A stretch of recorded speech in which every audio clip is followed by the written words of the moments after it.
I'm very pleased to welcome Archana Jain, Managing Director and Chief B, is perhaps how I should, Chief Queen B of PR Pandit and founder, of course, of PR Pandit. I don't think Archana really needs me to introduce her. She's a very well-known face and PR CEO, of course, and welcome to the show, Archana, to the CEO CXO Dialogues. Thanks, Parul. Thank you, PR Moment. That's a very generous introduction. I have a long way to go, and there are many other leaders that I'd like to emulate for sure. But yes, I think the firm today is a recognizable brand, and we're proud of that. Yes. Archana, my first question really is that considering that so many of your clients are very consumer driven, and of course in the beauty, hospitality, and more importantly, the luxury and travel business, campaigns are really being crafted in this very difficult time when most of these businesses are on pause. Are there any campaigns being done at all? No, listen, firstly, I must say not all of our clients are on pause. Okay, in the domains that they are. Some of them, yes, have looked at a pause for a short term. Some of them have said, okay, listen, there's a very, low cost, low burn kind of a model that if you can work out that for us. Because see, we believe that every brand has to remain in the news. Out of sight is out of mind, right? So customers need to sort of see you doing things. So we've had to, like, even on the topmost luxury beauty brands, we've had campaigns running. Yes, the campaigns have been more well-being focused, right? Because that's what the consumer sentiments are at the moment. So we've had to sort of adapt some of the communication strategy, whether it be for a fashion client or a beauty client. From, for example, a fashion client, it's or beauty clients, it'd be largely digital storytelling, because even the titles that we are talking to haven't really had a print edition, really, all the print editions that were packed in. But during this entire pandemic period, they've kind of done a lot of digital storytelling, and we've tried to integrate our brands into that, and also gone out with a lot of narrative, which is purely digital. For example, let's look at our fashion brand. We've sort of we said, okay, how do you work from home with wardrobe suggestions could be? It could be, okay, in these stressful times, while you're working at home, can we share a wonderfully curated playlist for you to enjoy? It's a brand that doesn't do music, but it's a brand's own take on what is the music that is relevant to its genre, or let's say a hotel and a restaurant doing cooking lessons, because eating out is no longer an option. So we've kind of mobilized these sort of messages across various clients, from fundraising for animals for a brand to sort of mass production sort of communications, or donations of sanitizers that have happened by the best known of luxury brands to Indian brands like Forest Essentials, etc. also, because they've diverted their production capacity towards that, to hand washing messages with Chef Brar working with his son, Ranveer Brar with his son, to say, hey, this is how we would wash our hands. And then he goes on to giving them little, children nice cooking lessons. So Savlon's done that. We've done a campaign on domestic violence with Vivel. So brands have been sensitive to the kind of, responsible content, which is the need of the hour. It has to be contextually relevant. Another brand called Only did a nice DIY. Their Only is a brand which does a lot of denim. So they did a DIY, that what do you do? Like, come on, let's add a little bit interesting flourish to your denims while you're at home. Ray-Ban again is very connected with music.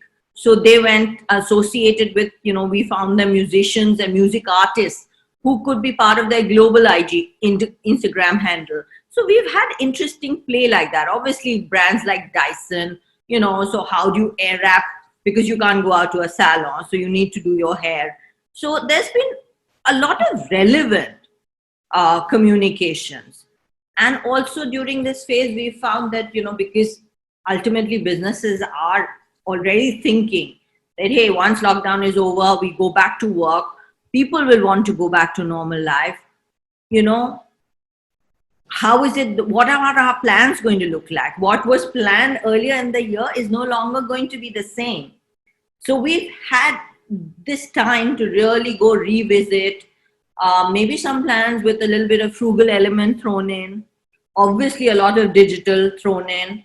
Look at how is it that what kind of recovery strategies, what is your messaging playbook going to look like in this, so that ultimately we're helping clients look at strategic planning so that we make a successful comeback. So, in fact, that's actually very, very informative. And I know I would love how to do Zoom interviews in 3 articles of clothing, which can look different in every Zoom interview. Like a capsule advisor. Oh, absolutely. I'll ask a colleague to call you. She'll tell you. So definitely, I mean, there's a lot of scope for relevant information. So my question really is that, what you're doing currently, of course, is following the taste of the audience, what they really want to hear about and read about.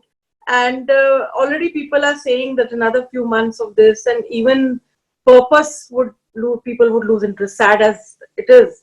But even purpose people would kind of lose interest. I disagree. I don't think so. Absolutely. We'll come to that. I'm sorry I interrupted. So given the fact that we are going to be heading back, I mean, flights have opened today and slowly there is a sort of move back. What kind of audience boredom do you see with the kind of campaigns which are running currently, and with the idea of purpose is really my question. Do you see that flattening out in any way? Well, yeah. I mean, I think people are a little bit tired of the COVID noise for sure. Because if you were to switch on television, that's all we get, right? So we don't want to. People want to get a sense of normalcy back, right? But even in the normalcy, we have to be aware that what are the consumer sentiments. You cannot walk away and sort of work in a vacuum. We cannot allow brands and our clients to jump into communication way too early, maybe also. So what is a good time when they need to jump in? What should be their playbook at that point needs very, very sort of considered decision. Sure, they need to run a business, and so already, I don't know, I was reading a sort of a report and a consumer study, and this is not global, this is Indian, where they're talking about optimism to the extent that 58% are eager to shop fashion, 35% believe that they do not have enough clothes. And this kind of corroborates some of the discussions that we've been having with our clients. A very leading fashion designer had, at least on the first day that they opened their boutique, they had 6 appointments with potential prospective brides that were coming in to discuss their wardrobes. So there is a market, for of whatever nature. But also that study was interesting to talk about the deferred shopping quotient, right? That a lot of people are also thinking parallelly that, okay, maybe the festive season is still when I'll hold on. Yeah. But parallelly, they're saying that the crisis really doesn't stop me from buying my basic clothing. Yeah. So let's say a brand like Uniqlo, I mean, people will go and get that basic clothing back, right? At best, they will hold on to something. So there is optimism in that nature. But yes, may not be at the same price because we are having an audience which is price sensitive, right? They may not be comfortable in going to a showroom. So hence, digital engagement has to be higher. Let's say if you're saying, my store is back open, come and visit me, or come and either try out a piece of jewelry or look at fashion, you'll have to still communicate wellness and hygiene. If I am a beer brand or a wine brand or a restaurant brand, let's say selling, I'm doing delivery. to the house, because nesting at home is a trend that is going to stay. I'm going to need to do house parties. I'm not going to go on premise to go and, spend 2 hours at a bar. The bars are not open just now, but even when they come open, it's going to be a little bit more, people are going to be cautious. So these are the trends that we think will be reflected in the campaigns that we are going to be running. So there's going to be infused with that. We've done that even in let's say during Mother's Day. So it wasn't like, okay, Mother's Day, come and shop or whatever. It was a thank your mother because she's been cooking and cleaning for you in these last few days without house help. Or, she's been your best friend. Because you haven't been able to get out and meet your friends. So who's the one person who's been home? So stuff like that is always. In luxury, as you may have we've all read that how Hermes, when the flagship store in China really opened in Guangzhou, they did some $2.7 million of sales on the opening day. Yeah. Okay, we're not saying we're going to see that kind of a trend in India, but we will see some amount of revenge buying. People have been able to conserve a little bit of money while they've been staying at home. They're not taking a holiday this year. This is summer break, family would have gone. So they've got some resources. So they'll go out and treat themselves. Also, it means that a lot of people that would probably have a shopping budget when they travel will divert that towards India. So we'll see that happening. And so we need to put out our lookbooks. We need to put out our influencer campaigns wearing those fabulous outfits or holding that bag in their hand, because otherwise how will I get customers to see what is in the store? Because they're not necessarily coming in. A lot of our brands which are not online, are not e-commerce available on e-commerce, are jumping onto that bandwagon. So there's a lot of communication around it. So given that like so much of beauty and luxury is about actually experiencing the brand, which is actually not a situation which is going to happen easily, or even if it happens, there's a risk involved. What trends in communications do you see what is the new way of connecting with the customer? Well, it's got to be digital. It's got to be DIY, right? It's got to be a lot more of that. In the old days, let's say if you went into an Estee Lauder store, they'll give you an iPad and they'd say, okay, these are the 6 sort of lipsticks.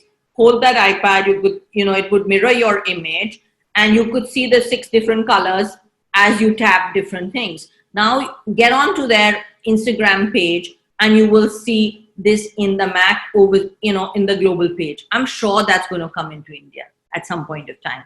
Techniques like that will come in. So there's going to be employment of AI, etc., that we are going to have to. Now, the moment, let's say we did AI and we launched this particular application where you can test 6 different shades of, let's say, eye color, because, you're wearing a mask. Let's not talk lipstick. Let's talk eye color. Eye shades are going to be the new trend. So you're going to have to, you can take your picture and then it'll show you all the various things, and that'll happen on Instagram. I will have to run a campaign using influencers apart from reaching out to all the beauty editors. So that's going to be my entire, because I still have to create aspiration. I still have to build appeal. PR is not going out of business. PR is definitely going to remain there. Yes, there may be a slight shift or reduction in budgets for sure. Because let's say even companies and brands have had to reset their total value for the year that they're going to be. So their revenues have had to be, reduced. I can't say that I'm going to turn around 100,000 cases of beer this year. I'm going to look at a volume of maybe 60,000 cases, if that be the. So if it's that reduction, obviously my marketing and all relevant spends are going to be slightly squeezed. And that's what we need to. But what we will see also as another trend is a local pride. Yeah. You're seeing that already in the a vocal for local kind of, because that sensitivity is going to, inclusion is going to become very, very important. I think we've experienced great, concerns for social issues as well as environmental issues, and those will continue. So there's a lot of, insights that we are gathering. We are analyzing it and seeing how is it that it is relevant in the category in which we are operating. Okay, that's very interesting, actually, especially the use of AI and experiencing the brand. Do you think these changes? I mean, I was reading an interview of an economist, and he said that our grandchildren will know a way of shopping and working, which they'll take for granted, which we will then tell them that this was not the way life was. So, what kind of changes do you think are kind of? I mean, I know it's a bit unfair to ask you to make a prediction, but what kind of shopping changes do you see as really sustaining? See, in this period, I don't know if you've noticed within your own family or an extended family, I think when demonetization happened, we moved to a little bit more digital economy. This really has accelerated that. And this has done the same for shopping online.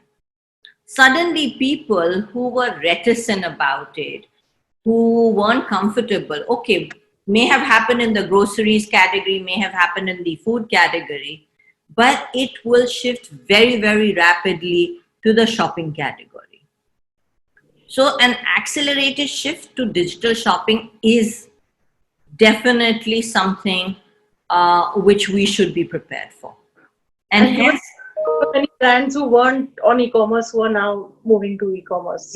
Yes, that's true. Again, luxury brands that have not been available in this market are launching. We've got June plans for 2 big luxury brands that are coming online, because they weren't in this market. They were just happy for people to go to the stores. Globally they are available, but they're not available in this market. So that change is happening. That's actually really interesting. Why did they not consider that before? I'm just curious. Well, see, luxury customer also was sitting in sort of that niche customer was comfortable probably going into the store. He wanted to touch and feel that product because he's making a sizable investment in that purchase. Yes, there was personal shopping that was happening.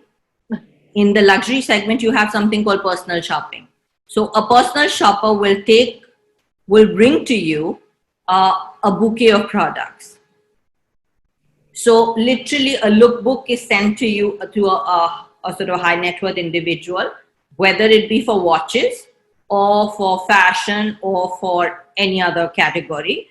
And they select, like, let's say, 8 or 10 SKUs, and those are very, very well-spoken customer service executive will come in and engage with the customer at his home. Now, even that you're not comfortable with anymore, right? In all the automobiles, all the brands have all started a home concierge, home delivery. So it's really a function of similar. But if you're selling a watch which is 30-40 lakhs, you need somebody to just come in and explain why is it special. You want to try it on your wrist, etc. So if you're not so comfortable with that, you make that choice a little bit more finite by going online now, a lot more. No, definitely, and a lot of experiential features online, like you were pointing out earlier with eye colors and perhaps lipstick. No, IWC did that with augmented reality, that you could try its new novelties on your wrist. By just holding the phone up, and you would have the exact watch on your wrist, and you could get a sense of how it's looking. So that is being employed. Technology is coming, to help brands. So coming to another part of the interview, really about you as a PR firm. Specific challenges and opportunities that medium-sized firms such as yourself are facing?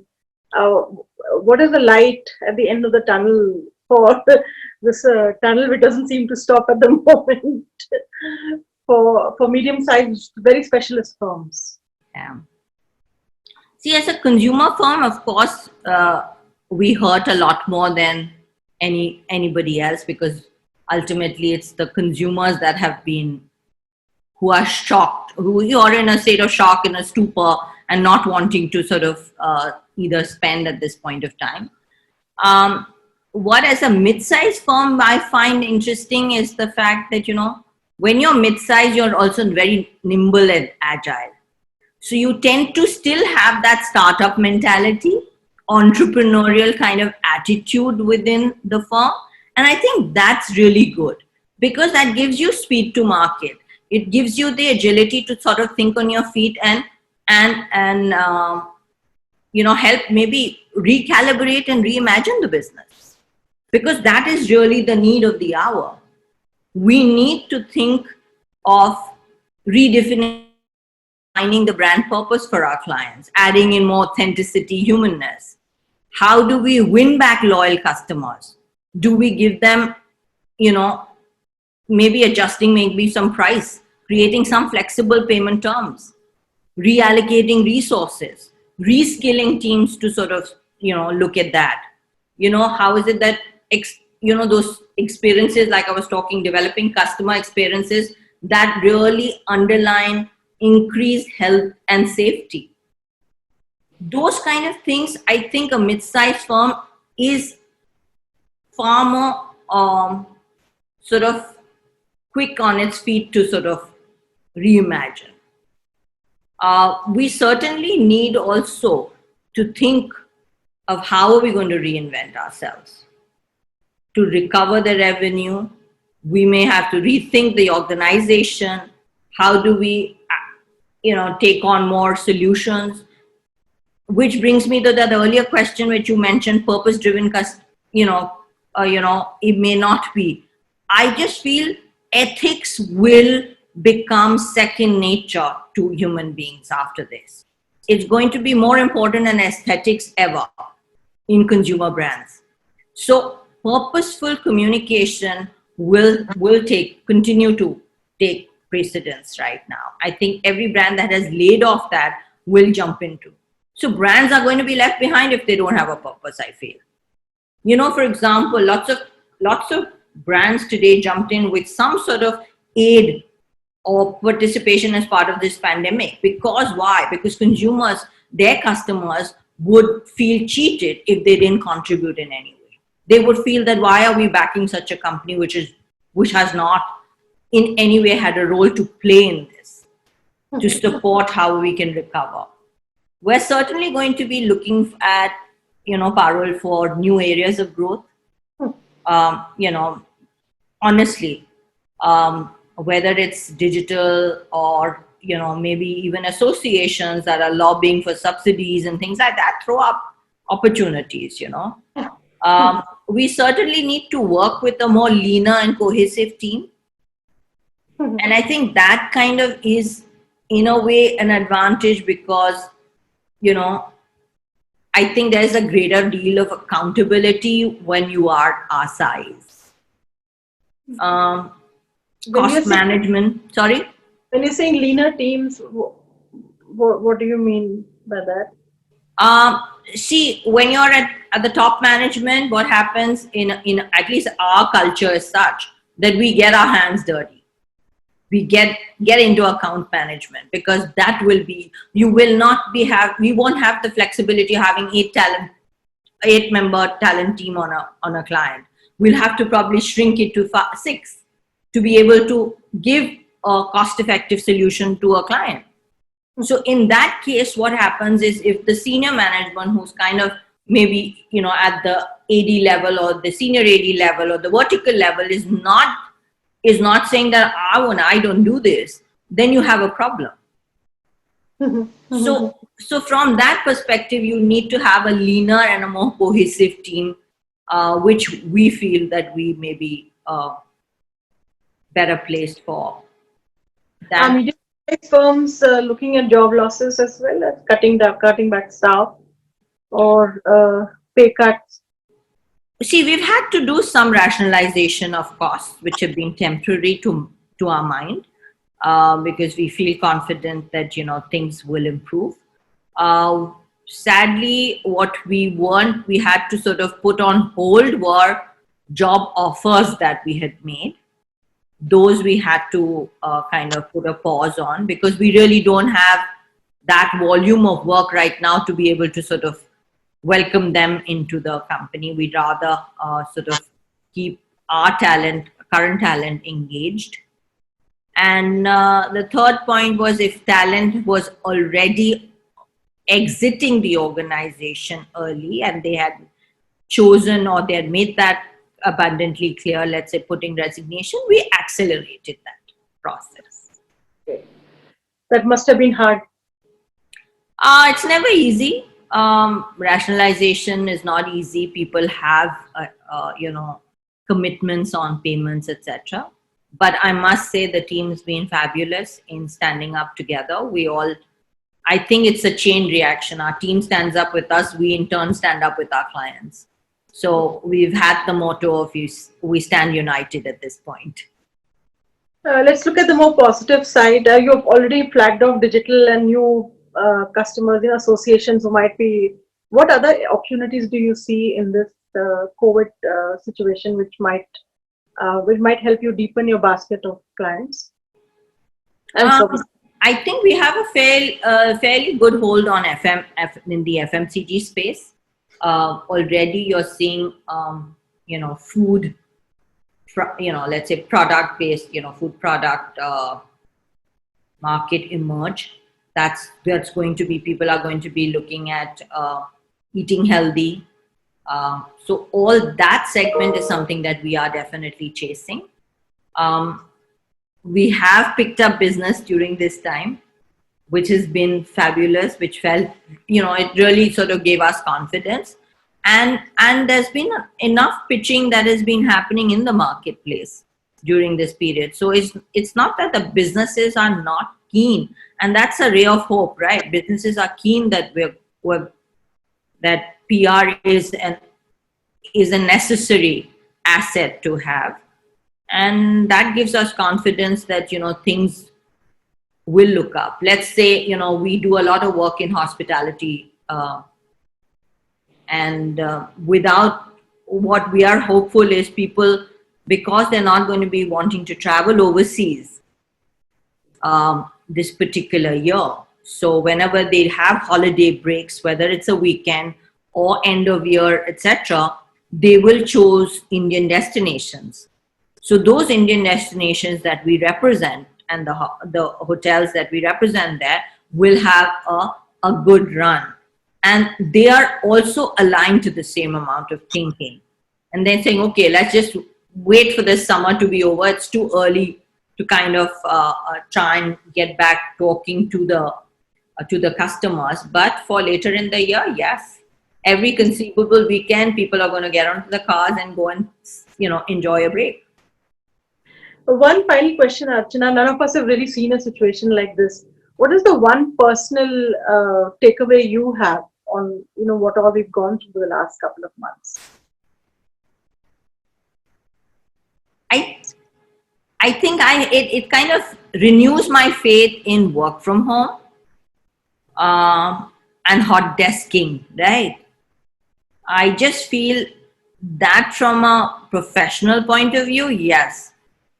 That's something that we're going to be a lot more comfortable. I think more than us, I think clients have got into that, habituated.